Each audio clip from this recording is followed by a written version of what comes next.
think we are. You know what? This has gotten me most every single time.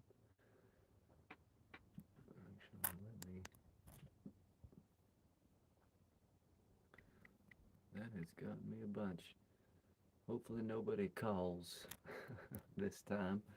But, it's always nice getting phone calls, but not when you're live streaming on your phone. Well, what's up, y'all? This is Dagwood.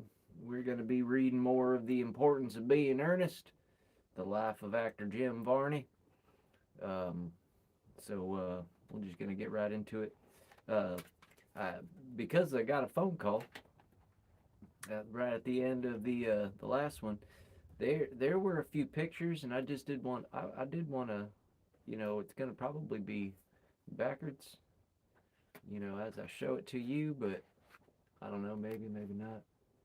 But so this was the end of chapter 12. We're going to be reading chapter 13, but I did want to kind of go through these pictures because that was kind of cool. This first picture is Big Jim, James Varney Sr. While stationed in Hawaii in the 1930s, it was a world away from the Appalachian coal mines of his youth. Photo courtesy of the Varney Family Collection. Jim had this picture of his father as a boxer in his prime, hanging in his home in White House, Tennessee. Then the acting in Jim's blood likely came from his mother, Louise. Shown here in 1935, Louise acted in church plays as a teenager in Lexington, Kentucky. Then the last caption is Jim's mother, shown here in 1945, struggling with depression throughout her life, as Jim did himself. So we'll just look at those. I guess that's him in Hawaii and him as a boxer. And then a nicer photo, and then a not as nice photo. Man, I don't know how well this one's going to pick up. Jim, far right, his mother and sisters at the post office in Varney, West Virginia in 1952. It was the only trip the entire family ever took together. Jim always took pride in his mountain roots. Let's just read the captions first. Jim, at about 5 years old, although he never developed into an athlete as his father had hoped for, Big Jim was always proud of his son. Jim and his oldest sister, Jo Gale, who became a second mother to him. And then Jim wearing Mickey Mouse ears in 1956. Little did Jim know that decades later he would sign a movie deal with Disney. All right, so there's them. There's little Jim. There's,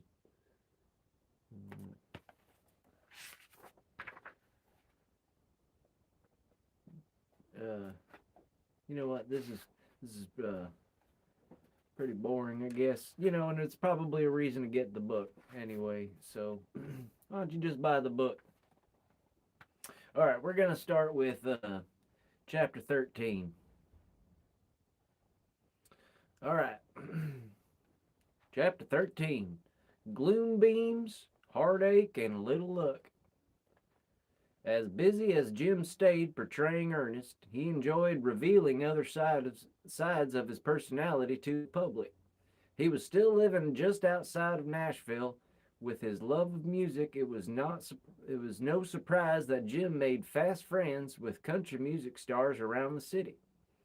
That led to his appearance in Hank Williams Jr.'s music video, All My Rowdy Friends Are Coming Over Tonight. Despite the video being jam-packed with country music legends, Jim was featured in two different scenes. In one, he rides a bull. In another, he relaxes with two girls in a hot tub. The video won Video of the Year at the Academy of Country Music Awards in 1984. The song became ever more popular years later when ABC and then ESPN used it, rewritten and titled All My Rowdy Friends Are Here on Monday Night, for their intro to Monday Night Football from 1989 until 2011. Meanwhile, The family album hour-long special was such a success that a full-length feature film was written to feature Jim in a new comedic role. The movie was titled Dr. Otto and the Riddle of the Gloom Bean.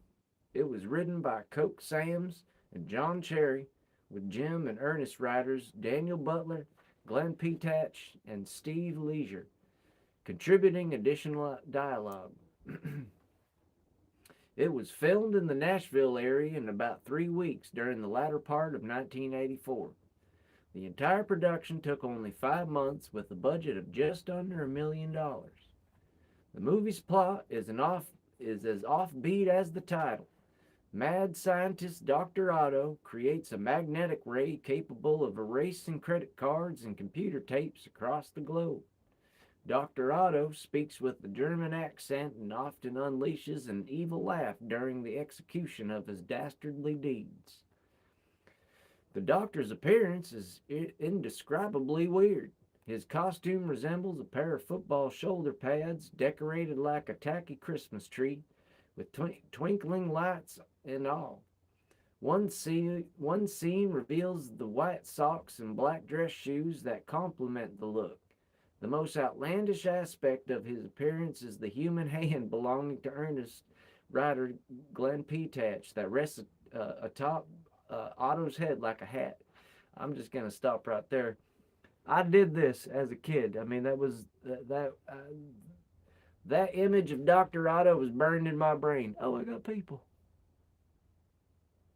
What's up, y'all? How you doing? Uh, uh, can you please be moderator? No, I don't know who you are. But I mean, you can moderate on your own. I mean, you can moderate as best as you like to.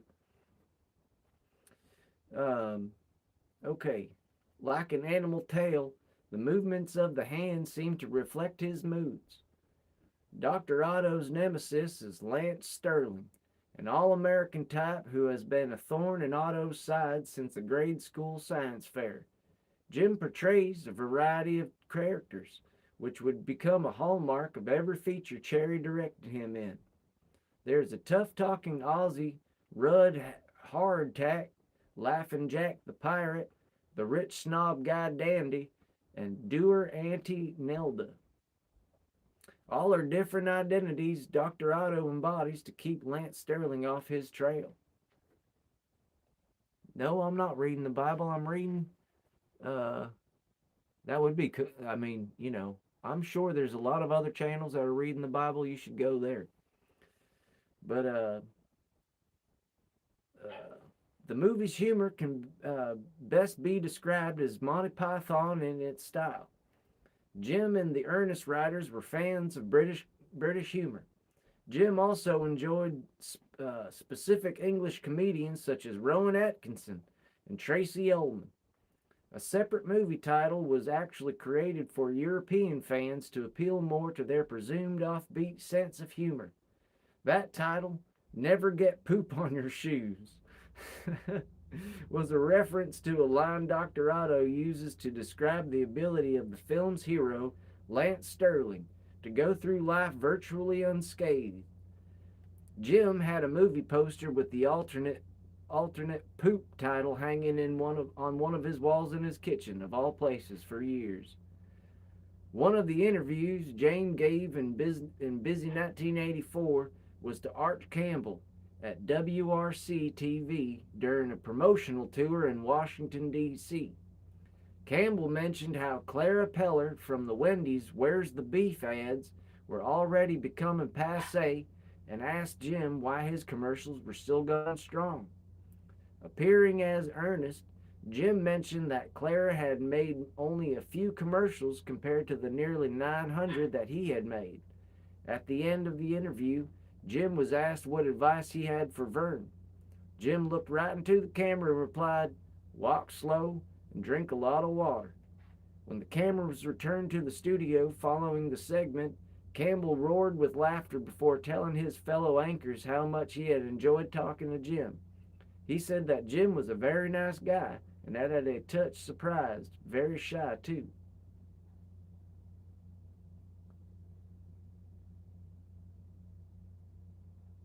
All right. Bye-bye.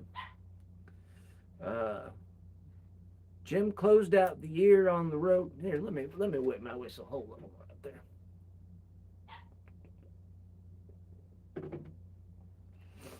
Jim closed out the year on the road. This time he was in Houston with some of his country music friends.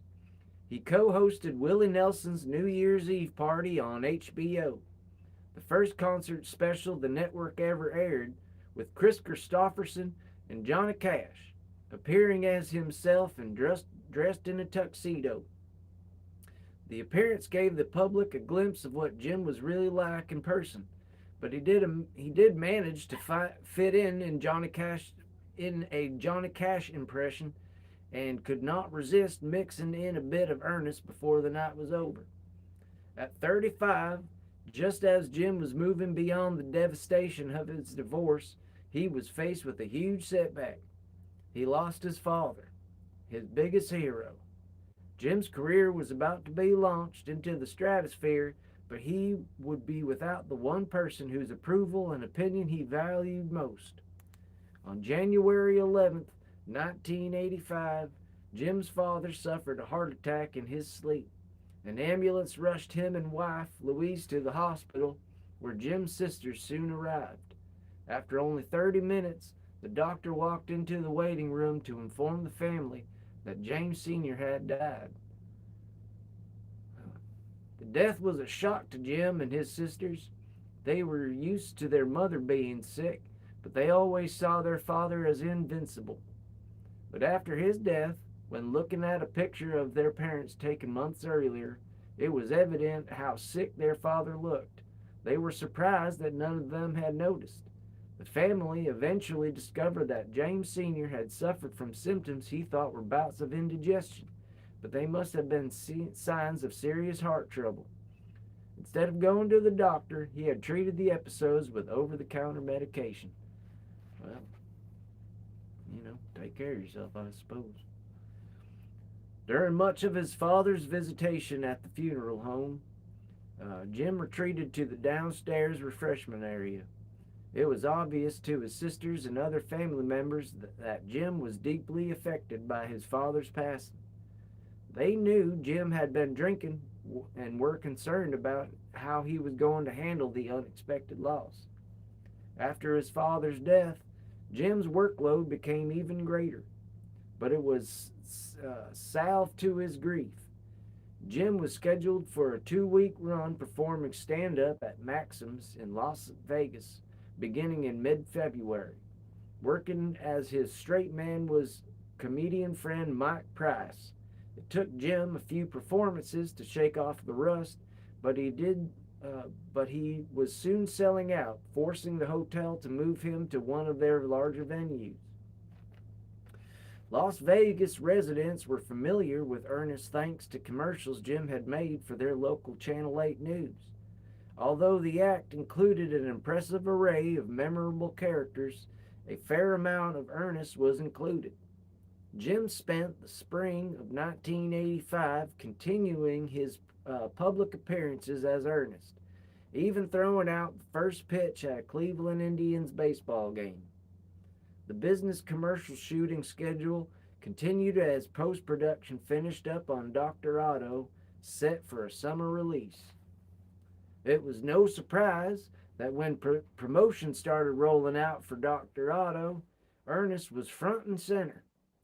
John Cherry attempted to capitalize on the popularity of the Ernest character while reinforcing to the public that this was the same man portraying the bizarre-looking Dr. Otto. In TV spots and posters promoting the movie, Ernest took up nearly the entire ad. Otto was released independently in the southern and midwestern states where Ernest was already popular. Cherry planned to seek nationwide distribution if ticket sales reflected real demand for additional screens.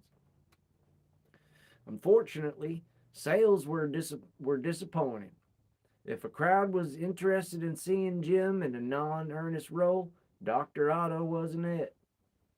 Reviews were mostly negative, and fans rushed into the theaters hoping to see Jim as Ernest or a character close to him were disappointed. Even Lexington Herald leader writer Don Edwards, a friend and fan of Jim's, couldn't hide his poor opinion of the film. But in his review, Edwards managed to praise Jim's talent while seeming to offer professional advice. Hollywood is missing a bet on Varney, but you can do only so much from Nashville. Little did Edwards know that Disney was working on an Ernest movie deal that would prove that filmmaking in Nashville could compete in Hollywood. Of course, Edwards was probably imagining Jim in roles other than Ernest. Checking in on y'all. All right. Jim was hoping that, like Family Album, Dr. Otto would demonstrate more of his range. He said at the time, after 4 years, I'm too identified with Ernest. The movie is one way to break that. Hollywood, being a business, may have focused more on the poor reception of Jim in a non-Ernest role than any potential he may have shown portraying different characters in the movie. Looking back at the failure of Dr. Otto, Cherry once admitted, Jim and I just wanted to do it. We had our heads handed to us. He did take some consolation in the fact that they still had video cassette rentals to help recoup some of their investment. The growing segment of the industry would prove profitable for Carden and Cherry when future Ernest films became strong rentals. As great as the Ernest success was for Jim, he was mindful of preventing it from overtaking the acting career he desired. By filming Family Album and Dr. Otto, along with pushing his own name in Vegas, he was trying to show he wasn't a one-trick pony. The balancing act would prove more difficult as more lucrative offers came Ernest's way. The Indianapolis area had become familiar with Ernest after seeing his commercials for such businesses as Robert's Dairy. Russ Dellin, a car dealer in the area, decided he wanted in on the Ernest phenomenon. The only problem was that Robert's Dairy had exclusive rights in that market. Luckily for Dellin, he was a buddy of Pete Roberts, who owned the dairy. Before long, Roy Leitner was able to convince Roberts' board of directors to allow Dellin to use Ernest. He explained to them that Ernest's ads for Dellin could only reinforce the tie that Roberts had with the character. After all, the two companies were not even in the same industry. Roberts' board had no problem with it, and Ernest was soon starring in commercials for Dellin's dealerships. The relationship proved fortuitous. In May 1985, the annual Indy 500 Festival was held. Like every year, thousands of people descended on Indianapolis to attend the festival's events leading up to Indianapolis 500 race. The theme of the festival was the wonderful world of Disney, with cartoon icon Mickey Mouse serving as Grand Marshal of the celebrity car parade around the famed track. Dellin had asked Carden and Cherry if Ernest could make an appearance at the parade on behalf of his business. They obliged. During the parade, Mickey Mouse received predictable applause as he waved to the throngs of cheering onlookers. Jim, dressed as Ernest, followed shortly behind riding atop a red convertible. As people began to recognize the blue jean vest and khaki hat, they cheered wildly, far more than for Mickey. Ernest's huge reception was not lost on Disney's new CEO, Michael Eisner.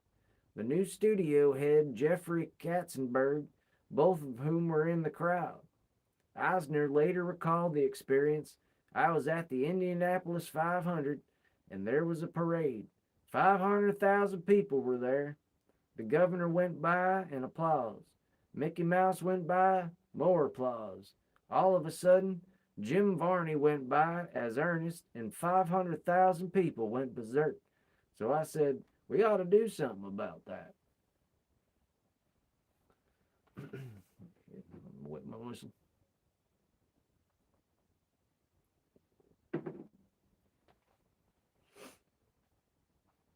Eisner quickly arranged a meeting with Cherry, who gave him a crash course on Ernest. Although Ernest had been a phenomenon for a few years, the West Coast and the Northeast were for the most part clueless. Disney was about to help change all that. A movie deal was eventually reached where Disney agreed to pick the films up for distribution. Perhaps it was fate that Jim would someday work for Disney. One of the first images of Jim as a child captured by his cousin's video camera was him smiling big for the camera and wearing a Mickey Mouse Club cap. As Ernest was preparing to break into movies, the commercials remained a red-hot commodity. By June 1985, around 60 companies had signed up to use Ernest in nearly 100 markets. Now, along with the greeting cards and bumper stickers, they're a fan club and even a book entitled Ernest P. Worrell Book of Knowledge.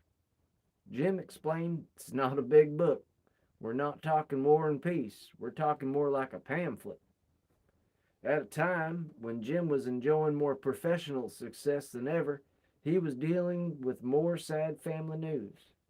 After being diagnosed with breast cancer in 1982, older sister Jo Gale received a radical mastectomy and endured chemotherapy and radiation until 1983. Her cancer then went into remission, with the family praying it would not return. But a year later, Jo Gale found a node in her neck, and the news was bad. Her cancer had returned, and she would have to have more chemo. In the fall of 1985, a fashion show cancer benefit titled Southern Gentlemen in Style was held at the Kentucky Governor's Mansion. It was a project of the University of Kentucky's Phi Beta Psi sorority. Jo Gale's battle with the disease made the event all the more personal for Jim as he served as Master of Ceremonies. Despite her treatments and the family's support, Jo's cancer eventually spread to her lungs and brain. On March 1st, 1986, at 46, she lost her brave battle with the disease. The day she died was cold and snowy, similar to the day Jim's father had passed on the year before. Jim canceled his appearances for 2 months. Losing 2 family members so close together was difficult for Jim and his entire family. Still dealing with the loss of his father, Jim leaned on his other 2 sisters for support. He began to call more often, usually late at night, to talk for hours about whatever was on his mind. Topics included current events, history, the newest joke he had heard, and the latest jewelry acquisitions. He and Jake would debate such matters as the long-standing argument over whether Shakespeare had written all of his works. He talked to Sandy about his dreams, one he referred to as the actor's dream, where he would be standing on stage and could not remember his lines. With the increasing demands of his growing fame, he needed his family support more than ever. Although Ernest was still shying away from the national campaigns, he was setting his sights on a large market that Jim called the home of the 45-second minute. That is New York City. After signing with Coca-Cola, his first international client, Ernest was set to conquer the Big Apple.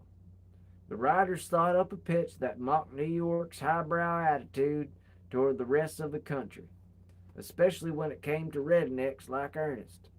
You know what? I'm going to cheers to that.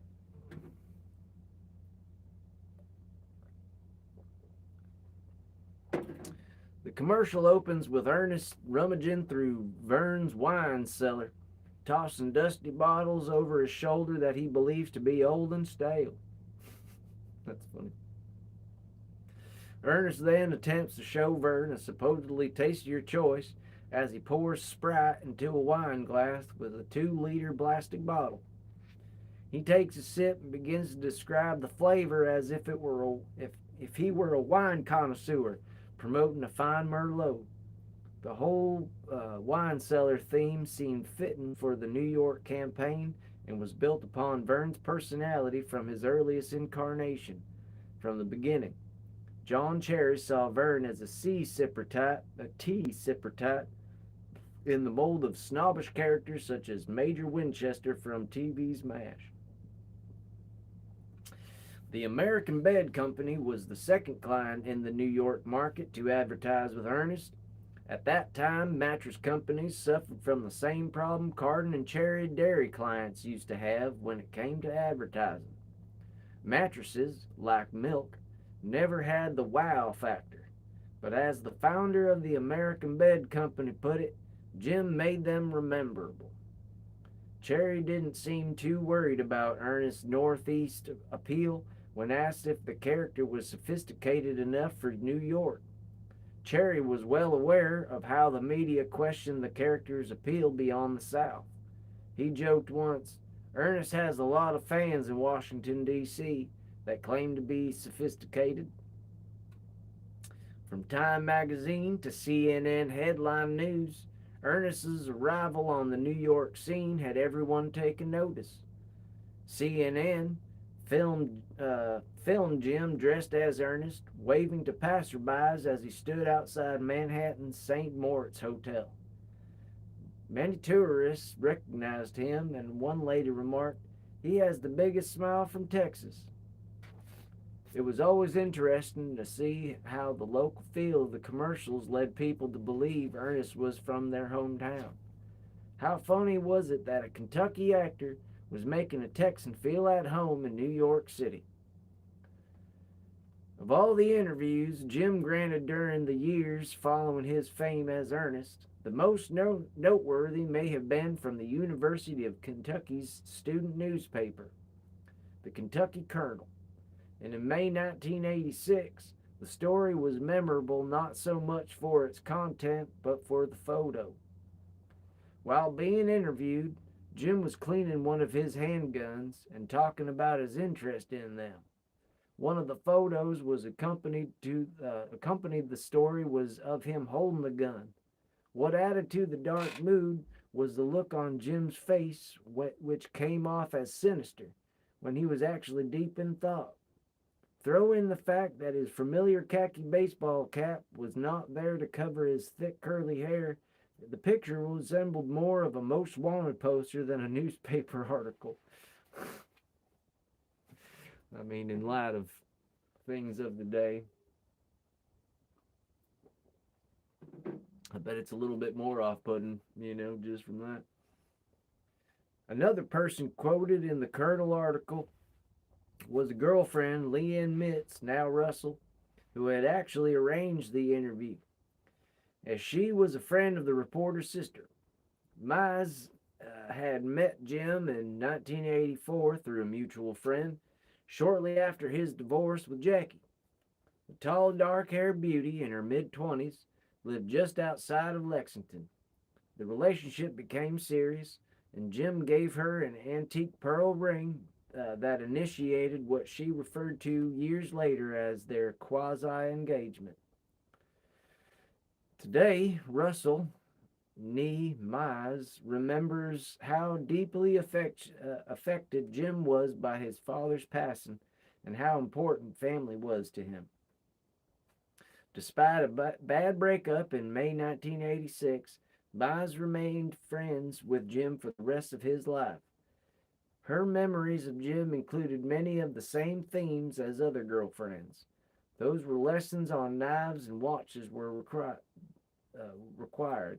She remembers Jim smoking the Meerschaum pipes that he enjoyed collecting. These smoking pipes made with a soft white mineral called Meerschaum have been carved for centuries by skilled craftsmen into intricate designs such as faces, animals, and a variety of motifs. One of her favorite memories relates to Jim's love of King Arthur. He was a fan of the book, The Mists of Avalon, a retelling of the King Arthur legend. As a result of the book, Jim became interested in the alder tree and supposed mystical powers. One year, Mize gave Jim 100 alder saplings as a birthday gift, and he planted them in the shape of a giant J on his property in White House, Tennessee. The trees, like his antique knives and jewelry, provided Jim a physical link to the centuries past where he often dreamed of having lived. Jim's love of history led him to visit England many times. From Shakespeare's cottage to Stonehenge, Jim enjoyed seeing historical places that he had only read about growing up. He even made a visit to the Varney ancestral home in Buckinghamshire, England, known as Claydon House. His imagination must have run wild as he walked the halls and grounds of his ancestors. Through the years, Jim had many conversations with his sister Jake about the connection he felt to England and his belief that he had experienced past lives. He believed he had been an actor in many different generations, going all the way back to the time of King Arthur. He had not necessarily been a famous actor, he thought, but he had experienced both extreme poverty and great wealth. He told Jake that he felt a strong sense of deja vu during his trips to England. From King Arthur to Thomas Becket, Archbishop of Canterbury, life in medieval times fascinated Jim. The castle located just outside Lexington in Versailles, Kentucky, had been built in the late 1960s as a gift from an adoring husband to his wife.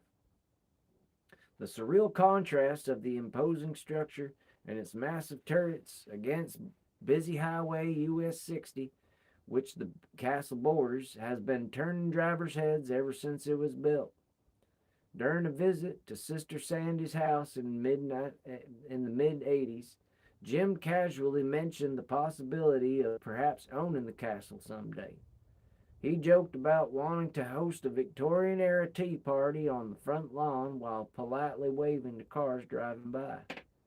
The family laughed at the visual, knowing it would not be at all unlikely he would follow through. Nashville continued to provide Jim many opportunities to stay busy when he wasn't falling off ladders or mashing his fingers in windows. In April of 1986, just months after being a guest star on Hee Haw, he emceed a recording session of the 90-piece Nashville Symphony. Country music stars such as Chet Atkins and Hank Williams Jr. played along with the symphony while recording classic country songs at the Tennessee Performing Arts Center. A few weeks later, Jim showed up in Washington, D.C., at a place where no one would have ever believed Ernest would be invited. Larry Speakes, the White House press secretary at the time, decided to play a prank on the press corps. He informed them that the new deputy assistant to the president for economic policy was going to speak. Reporters got a surprise when Jim walked out dressed as Ernest, acting as the advisor. Along with Ernest, Jim portrayed a few more of his favorite characters, including Mean Old Lloyd. He brought along hats to help him transition into each character. So, odd way to end a chapter, but that's how we're going to end it, man. All right, that's the end of chapter 13. All right, y'all. We'll get into chapter 14 on the next one. I do appreciate everybody that stopped by. Take care, and we'll see you next Thursday.